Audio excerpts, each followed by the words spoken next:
Ladies and gentlemen, it gives me great pleasure to present the UK report to this, the 17th World Hereford Conference, and to extend good wishes from all UK Hereford breeders to our hosts and all in attendance. 4 years ago at the conference in Canada, I reported on the resurgence of our breed back home, and I'm pleased that I'm able to confirm that this resurgence continues. During the 4 years that have elapsed since our attendance at the conference in Canada, we've seen a continued growth in our breed. Calves processed annually having increased over the period by 23%. 6,900 calves registered in 2012, 8,500 last year. Our membership by 13%, that was 1,190 members in 2012, now 1,345 in 2015. And all current indications appear to confirm that this growth is to continue. One of our greatest achievements, though, is the increasing influence of our breed is having on the commercial beef producing sector in the UK. Overall, in 2015, the British beef industry saw a modest rise in the population of beef-side calves compared to 2014. The first rise for many years, to a total now standing at 1.75 million. Of the 30,500 additional calves registered last year from all beef breeds, the Hereford accounted for over 50%.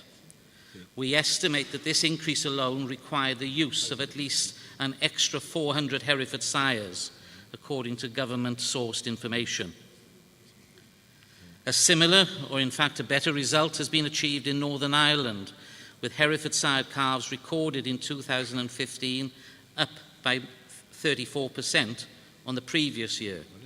That was 17,000 animals in 2014, rising to 23,000 in 2015. These increases have, in the main, been industry-driven.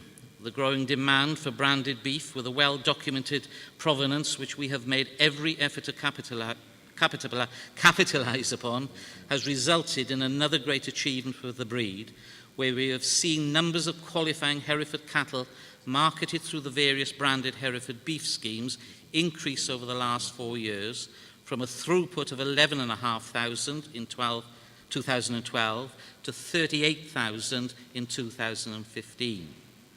We estimate, based upon the known premiums being paid by the processors for these qualifying cattle, that last year alone an extra £3 million was pumped into the pockets of the producers of these cattle. In attempts to further develop and improve the demand for branded Hereford beef, the Society has become far more proactive in this direction. The development of a bespoke Hereford beef website, extolling the virtues of Hereford beef, which promotes various Hereford beef outlets, provides recipes, and encourages social media participation through such media as Facebook, Twitter, etc. And at the same time, a Hereford beef brochure produced, all targeting the retailer and catering trade and the consumer. Another factor, industry-driven, is changing specification for finished cattle. Our retail and export markets demanding primal cuts that are not too large and steaks that are of a size that can be cut to an adequate thickness without being too thin and therefore having the ability to hit the lowest price point.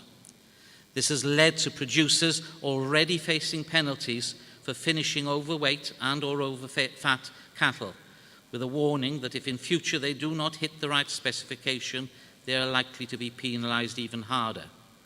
The processors are therefore looking for carcass weights of somewhere between 260 kilograms and 380 kilograms, which we maintain can be easier to achieve with Hereford-side cattle than with those by the larger continental sires. All in all, the current situation with our beef industry back home moving in a favourable direction, most suited to breeds such as ours. On our internal sales front, the situation replicates the rest of the results, with increasing numbers being sold. At the Society's main sales centres, sale prices for females have over the last 4 years increased by 16%, with total clearances usually experienced, and the bulls up by 13%. Last year, we saw the Society's main sales centre records broken, with bulls selling to a top of £11,500, resulting in a record average of £4,300, and females selling to a top of £5,500 to average £3,200. And just prior to coming out here for our main spring sale took place, where we saw again the total clearance of the females offered, selling to a top of £6,000, and the bulls to a top of £9,500 with an 80% clearance, a doubling of the numbers sold compared to the same sale last year. Around the shows held during the summer, the Hereford continues to dominate, usually outnumbering all other breeds being exhibited, resulting in our fair share of successes, winning a number of interbreed championships along the way.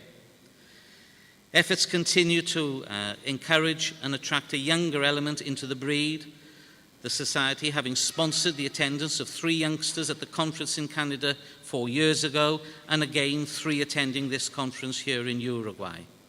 Sponsorship is also provided for a young member to attend Agribition in Canada to compete in the Youth Bonanza at that event, and in 2014 we were delighted when our chosen candidate came a creditable 5th out of some 50 or so entrants, and currently we are in the process of selecting a candidate for this year's event. We've also seen a number of our youngsters competing in various national events back home with great success, and whilst we are all out here now, a national training weekend is being held for our young members on the art of showing and handling cattle.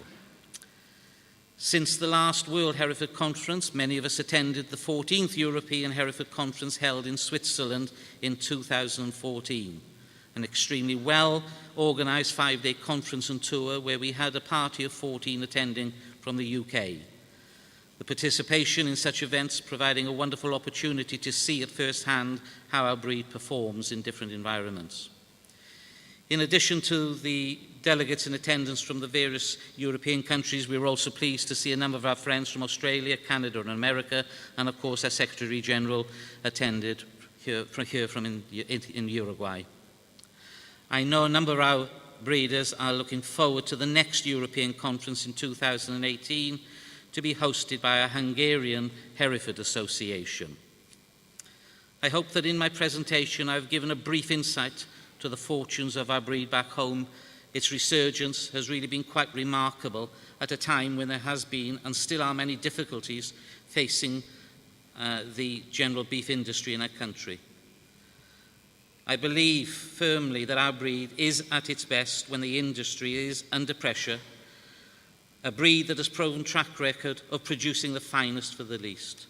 And in conclusion, I would like to thank, on behalf of all the UK delegation here, our appreciation to our hosts for organising the conference, and we all look forward to the rest of our stay, which I'm sure will be all too short. So thank you.